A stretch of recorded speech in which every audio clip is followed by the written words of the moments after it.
السلام علیکم ورحمۃ اللہ وبرکاتہ۔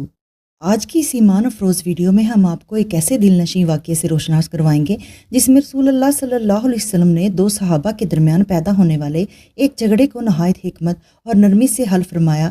یہ واقعہ نہ صرف اخلاق کی بلندی سکھاتا ہے بلکہ وعدے، نرمی اور بھائی چارے کی روشن مثال بھی ہے۔ آئیے سنتے ہیں یہ سبق آموز حدیث۔ رسول اللہ صلی اللہ علیہ وسلم نے دروازے پر دو جھگڑا کرنے والوں کی آواز سنی جو بلند ہو گئی تھی۔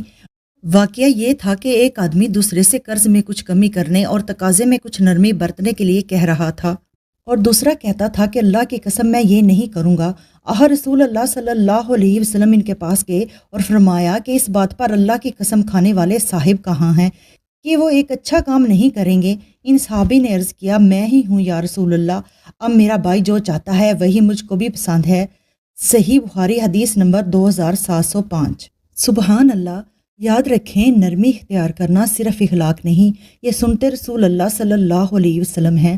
اگر دل بدل سکتے ہیں تو رویے بھی بدل سکتے ہیں۔ آئیے ہم بھی اپنی زندگیوں میں ان خوبصورت اخلاق کو شامل کریں۔ جزاکم اللہ خیرہ۔